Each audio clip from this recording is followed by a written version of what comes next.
ఓకేమా? ఇంకెవరు కావాలి? వచ్చా గారు రండి రండి మేడం రండి పర్లేదు.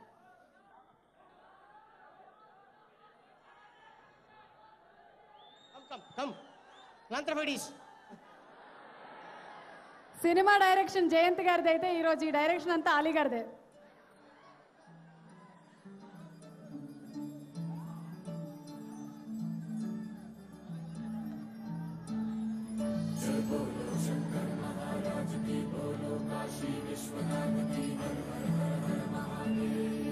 Okay, thank you very much. ఇప్పుడు ఇప్పుడు పవర్ స్టార్ పవన్ కళ్యాణ్ గారు మాట్లాడతారు. అని మీరున్నారేంటి? ఏంటి ఏంటి పవర్ స్టార్ పవన్ కళ్యాణ్ మాట్లాడతారమ్మా? మరి మీరేంటి? మైక్ మైక్ ఇస్తా. నేను ఒక విషయం చాలా ఆయన అడగాలి. ఆ మైక్ ఇస్తే వారి చేతిలో పెడతా. నేను కూడా ఒక విషయం అడగాలి. నేను ఆ మైక్ ఇస్తాను, నాకు ఆ సీడీ ఇస్తారా అని. ఏ సీడీ? ఆయనకి ఇచ్చిందా? కొట్టి ఛాన్స్ కొట్టి. ఇప్పుడు మీరు అడగండి.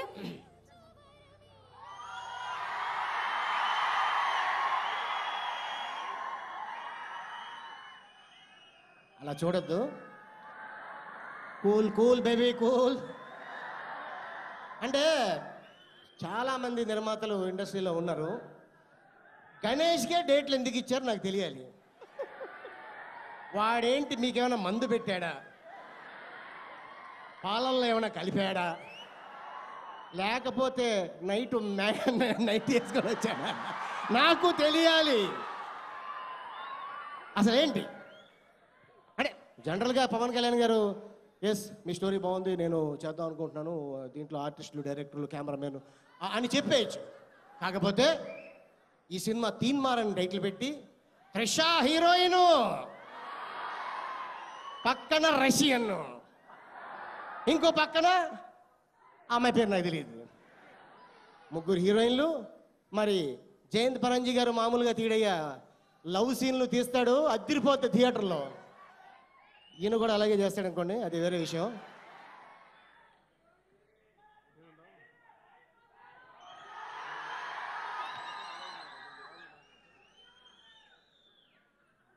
చెప్పండి వెయిటింగ్ వాళ్ళు అక్కడ.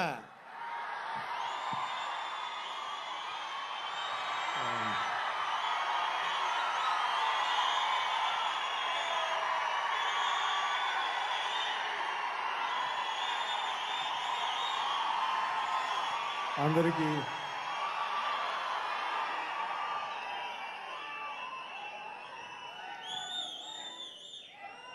ఇక్కడికి వచ్చిన ప్రతి ఒక్కరికి, ప్రతి అభిమానులందరికీ, నా ఆత్మీయులందరికీ పేరు పేరున ప్రతి ఒక్కరికి నా హృదయపూర్వక నమస్కారం.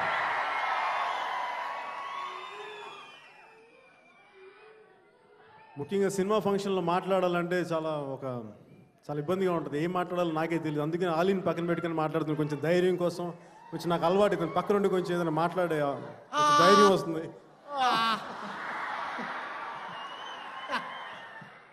అండి మైక్ ఇస్తే గంటలు గంటలు మాట్లాడే ఫ్యామిలీ అండి మీది. ఇక్కడ మీరు వచ్చి కటింగ్ కొడుతున్నారు. మాకు కటింగ్ వద్దు, మీటింగ్ కావాలి. ఎందుకు ఈ సినిమా గణేష్కి చేశారు? ఎందుకంటే నాకు డౌటే, మీరు అది చెప్పేదాకా ఈ పాయింట్ నేను వదలను సుమా. నైట్ ఇంటికి వచ్చేస్తాను నేను.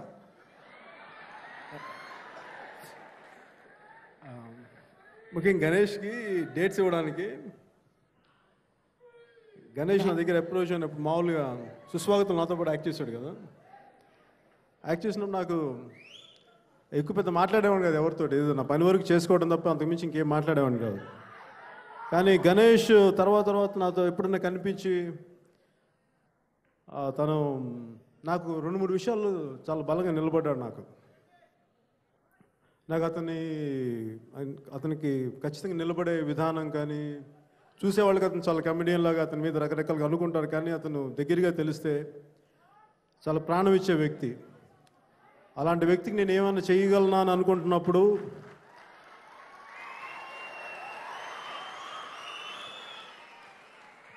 ఏదైనా చేస్తే బాగుంటుంది ఎప్పుడన్నా గణేష్కి ముఖ్యంగా నేను చూస్తుంది సినిమాల పట్ల చాలా మక్కువ. కానీ ఈ సినిమా స్టార్ట్ అవ్వడానికి ముఖ్య కారణం గణేష్ హెల్ప్ అవుతుందని చెప్పేసి, ముఖ్యంగా దీనికంటే ఇంకొక దర్శకుల కోసం ఈ సినిమా స్టార్ట్ చేయడం జరిగింది. ఆయనకి అండగా నిలబడదామని చెప్పి గణేష్ కోసం, అంటే గణేష్ నిర్మాతగా ఆ దర్శకుడి కోసం స్టార్ట్ చేశాం. కానీ ఎక్కడో అది వేరే ప్రాజెక్ట్ వెళ్ళిపోవటం వల్ల అయినా నేను ఏమేమి మాట అయితే ఇచ్చానో గణేష్ కోసం నిలబడిపోవాల్సి వచ్చింది. గణేష్ కోసం ఈ సినిమా చేసాను, అంతకుమించి తప్ప వేరే రీజన్ ఏం లేదు. అంటే సుస్వాగతం మీతో యాక్ట్ చేసింది కాబట్టి, తన మంచితనం కాబట్టి మీరు డేట్లు ఇచ్చారు. అంటే మేము మంచోళ్ళం కాదు, మేము దుర్మార్గులం. అది నేను చెప్తే బాగున్నది కదా. చెప్తా. కొన్ని సభాముఖంగా చెప్పాం కదా, కొన్ని లోపల దాచుకుంటాం, అన్ని చెప్పం. ఓకే ఓకే, అర్థమైపోయింది. అంటే సుస్వాగంలో యాక్ట్ చేసినందుకు ఇచ్చారు. ఫస్ట్ మీతో యాక్ట్ చేసింది ఎవరు? వాడా నేనా?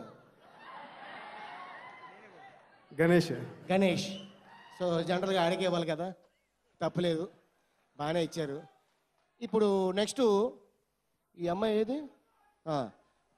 ఇప్పుడు ఈ రష్యన్ గర్ల్ ఫస్ట్ మీతో యాక్ట్ చేసింది. అమ్మాయి పేరు ఏంటంటే చెప్పండి.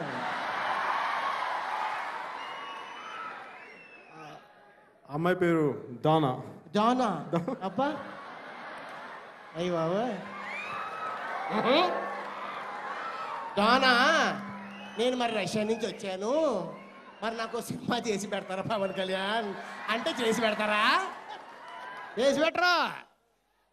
గణేష్ మంచితనం కాబట్టి, సో తను సిన్సియర్గా ఉండరా బాబు చంపేతను.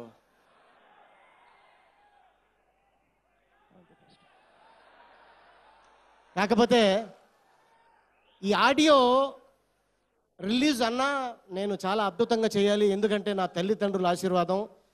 మా నాన్నగారి పేరు పరమేశ్వర, ఆయన పేరు మీద టైటిల్ పెట్టాను. ఫస్ట్ నేను ఆంజనేయులు అనే సినిమా తీశాను. ఆంజనేయులు ఎవరో కాదు, పవన్ పుత్రుడు. ఆయన డేట్ ఇవ్వటం, తీన్మారు సినిమా తీయటం.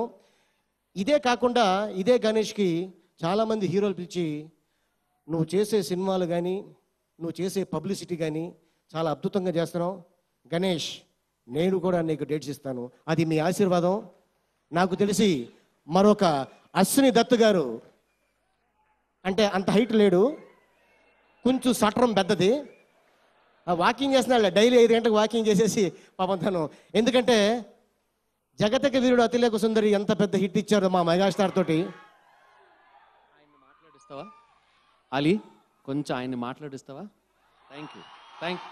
మ్యాటర్ చెప్పాలంటే డేట్లు ఎందుకు ఇచ్చారు?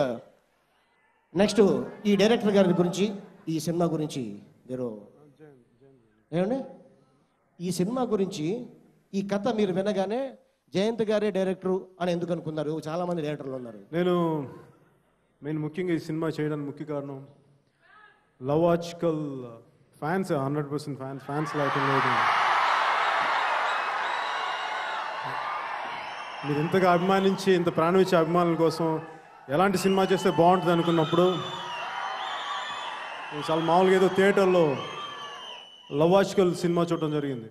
అది చూసినప్పుడు నేను పెద్దగా ఏమనుకోలేదు, కానీ తర్వాత నాకు ఇందాక నాగబాబు గారు చెప్పినట్టుగా ఆ ఫ్లాష్ బ్యాక్ క్యారెక్టర్ నాకు చాలా బాగా నచ్చింది. సో అలా చూసి నాకు గణేష్ తర్వాత దాని గురించి మళ్ళీ మాట్లాడతాను. సో గణేష్ కోసం సినిమా చేస్తే బాగుంటుందని చెప్పి వెంటనే చెప్పగానే నా మనసులో మొట్టమొదటిగా ఒక దర్శకుడిగా వచ్చిన వ్యక్తి జయంత్ తోటి నేను సెకండ్ ఫిల్మ్ తర్వాత నా థర్డ్ ఫిల్మ్ జయంత్తో ప్రొడ్యూస్ చేయాలనుకున్నాను. సో జయంత్ నేను అప్రోచ్ అయిపోతే నాకు చేయాల్సిన సినిమా జయంత్ డేట్స్ నాగబాబు గారికి, చిరంజీవి గారికి ఇచ్చేయటం వల్ల నేను వెనక్కి వెళ్ళిపోవాల్సి వచ్చింది.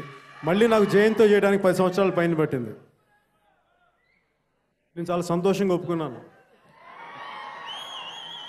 అలాగే ఇంకొక వ్యక్తి ఈ సినిమా చేద్దాం అనుకున్న వెంటనే దీనికి సరైన స్క్రిప్ట్ ద్వారా న్యాయం చేయగలిగే వ్యక్తి త్రివిక్రమ్ శ్రీనివాస్ అనే పేరు.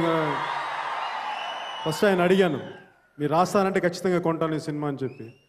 ఆయన్ని బలవంత పెట్టి ఆయన ఆల్మోస్ట్ గన్ పాయింట్లో నేను ఈ సినిమాని ఒప్పించి రాయించడం జరిగింది. ఆయన అలాగే ముఖ్యంగా మణి ఈ సినిమా కోసం చేస్తున్నప్పుడు నాకు మణి ఎంతో కాలంగా ఖుషి కానీ గురుమా శంకర్ కానీ ఒక గుడ్ ఆడియో ఇచ్చారు నాకు మణి శర్మ. ఇంకోసారి మణి శర్మ నాకు మంచి ఆడియో ఇస్తారు, దాంతో ఆయన అప్రోచ్ అయితే హెస్ గివెన్ అంటే చాలా మంచి సంగీతం అందించారు ఈ సినిమాకి.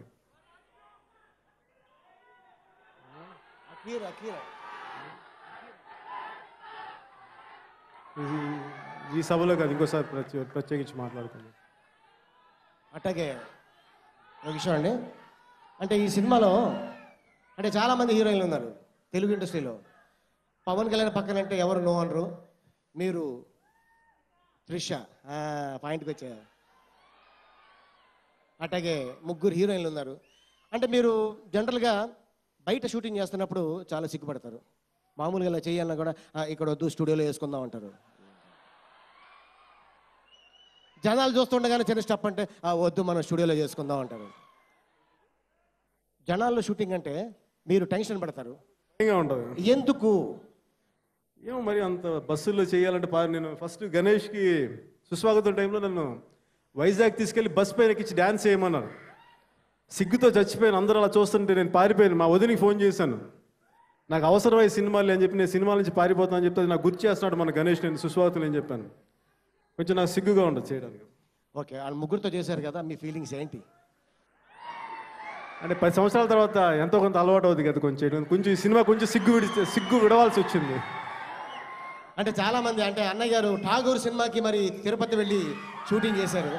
సో అట్టాగా జనాల్లో మీరు ఎందుకు షూటింగ్ చేయరు, మీరు ఎందుకు టెన్షన్ పడతారు అంటే ఆ పాయింట్ నాకు కావాలి. దానికోసం ఎందుకు అంటే జనాల్లో మీరు షూటింగ్ చేయరు కదా, ఆ తడుపుతున్నారు ఏమనుకోద్దు, చేయంటున్నారు. ఎందుకు చేయరు అంటే జనాలు పవన్ కళ్యాణ్ని చూడాలి అని ఉంటుంది న్యాచురల్లీ. ఎక్కడి నుంచో అనేక జిల్లాల నుంచి వచ్చారు. సో ఈ తీన్మారుకి మీరు వాళ్ళకి ఏం చెప్పబోతున్నారు ఈ సినిమాకి? ఈ సినిమా ముఖ్య ఉద్దేశం ఎంటర్టైన్మెంట్, మిమ్మల్ని ఎంటర్టైన్ చేయడం ముఖ్య ఉద్దేశం, అంతమించి వేరే ఉద్దేశం ఏం లేదు. అంతే మీరు చెప్పేది. అంటే మీరు ఎక్కువ మాట్లాడను, సినిమా చూసి మాట్లాడుతూ ఉంటారు అంతే కదా? అట్లాగే నేను అంత పెద్ద స్టేట్మెంట్లు కూడా నేనేమి అట్లా. అవునా? కానీ అన్నయ్య నాగబాబు చెప్పారు ఆ గెటప్లో చాలా బాగున్నారని. నిజంగా ఆ గెటప్లో చాలా బాగున్నారు.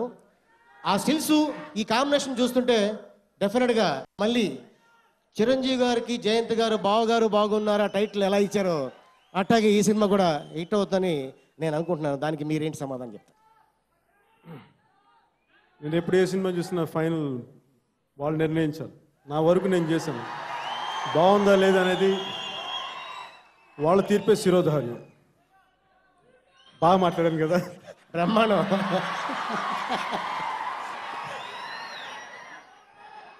Thank you very much sir. మీ అందరికీ ఇంకో మారు ఒకసారి నేను ఎప్పుడు ముఖ్యంగా నేను మీ ముందు ఇలా నిలబడటానికి చాలా సంవత్సరాల క్రితం నేను 6th 7th క్లాస్లో ఉన్నప్పుడు అల్లు అరవింద్ గారు అమ్మగారు, మా వదిన వాళ్ళ అమ్మగారు ఇట్లాగా నన్ను ఫస్ట్ టైం సినిమాల్లోకి రావాలని కోరుకుంది. నేను 6th 7th క్లాస్ ఉన్నప్పుడు కోరుకున్న మొదటి వ్యక్తి శ్రీ అల్లు అరవింద్ వాళ్ళ అమ్మగారు. నన్ను ఎప్పుడు ఆవిడ నాకు అప్పటికి సినిమాలంటే కూడా ఏంటి తెలియదు. నన్ను ఆవిడ ఎప్పుడు రే కళ్యాణి అని పిలిచేది. నాకు ఆవిడ రే కళ్యాణి నేను సినిమాలో పెట్టాలరా బాగుంటుందని చెప్పి అల్లు అరవింద్ గారిని విపరీతంగా హింస పెట్టేసాడు. రే కళ్యాణి నేను సినిమాలో పెట్టేవాడిని. అది ముఖ్యంగా ఆవిడకి ఎప్పుడు కూడా నేను సభాముఖంగా కానీ ఎప్పుడు ఆవిడ వ్యక్తిగతంగా చెప్పడమే తప్ప సభాముఖంగా ఈ రోజున మా అత్తయ్య గారికి మనస్ఫూర్తిగా కృతజ్ఞతలు తెలియజేసుకుంటున్నాను. అలాగే నాకు సినిమా అంటే ప్రజలు అంటే జనం మధ్యలోకి వెళ్ళాలంటే చాలా భయంగా ఉండేది. అలాంటి బిడియం పోగొట్టిన అన్నయ్య చిరంజీవి గారికి,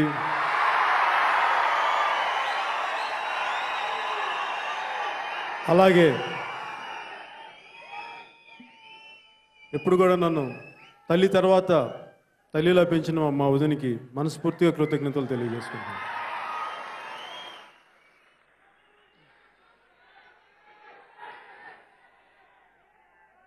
అలాగే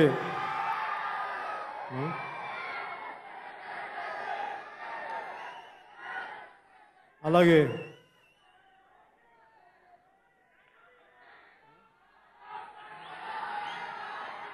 అలాగే చనిపోయిన స్వర్గస్థులైన మా నాన్నగారికి, మా తల్లికి, అంటే మా తల్లి గురించి ఎందుకు చెప్పుకోవాల్సి వస్తుందంటే, నాకు సినిమాలు చేయాలంటే ఎక్కడో ఖచ్చితంగా విచ్చలవిడిగా సినిమాలు చేయాలంటే చాలా భయంగా ఉంటుంది. లోపల చేయలేక కాదు, ఎంటర్టైన్మెంట్ ఇవ్వలేక కాదు, కానీ ఎంతో కొంత ఒక సోషల్ కమిట్మెంట్, కొంచెం సమాజానికి ఎంతో కొంత ఉపయోగపడే ఒక ఆలోచన ఉంటే బాగుంటుందని అన్న బీజం వేసింది మా అమ్మ. మా అమ్మ చిన్నప్పుడు 6 గంటలప్పుడు సాయంత్రం సంధ్యా సమయంలో లైట్ దీపం వెలిగించినప్పుడు ఎప్పుడు దండం పెట్టుకునేది. నేను అడిగేవాడిని, ఎందుకమ్మా దండం పెడతామంటే మా అమ్మ చెప్పింది, దేవుడిగా అంటే దేవుడు కాదు, దేవుడు లాంటి వ్యక్తి థామస్ ఆల్వా ఎడిసన్ రా, అతనే లేకపోతే ఈ రోజున మనకి దీపాల కాంతులు ఉండేవి కాదు. థామస్ ఆల్వా ఎడిసన్ అనే వ్యక్తి దేవుడి రూపంలో మనకు కనిపించాడు, అతనే మనకి ప్రత్యక్ష దైవం అని చెప్పి థామస్ ఆల్వాడికి ఒక సంస్కారం నేర్పించిన నా తల్లికి నేను మనస్ఫూర్తిగా కృతజ్ఞతలు తెలియజేసుకుంటూ, అలాంటి వ్యక్తిగా నాకు ఇన్ని రకాలుగా మిమ్మల్ని అందరూ ఆదరిస్తున్నందుకు, ఇంత అభిమానులతో ఆదరిస్తున్నందుకు ప్రతి ఒక్కరికి పేరు పేరున కృతజ్ఞతలు తెలియజేసుకుంటూ నేను సెలవు తీసుకున్నాను. అలాగే లాస్ట్ మాటలుగా నాతో యాక్ట్ చేసిన త్రిష, కృతి, దానా, మిగతా జయన్ విన్సెంట్ గారికి, జయంత్ గారికి, ప్రతి ఒక్కరికి పేరు పేరున, అలాగే పాటల రచయితలందరికీ ప్రతి ఒక్కరిని పేరు పేరున కృతజ్ఞతలు తెలియజేసుకుంటూ సెలవు తీసుకున్నాను. జై హింద్.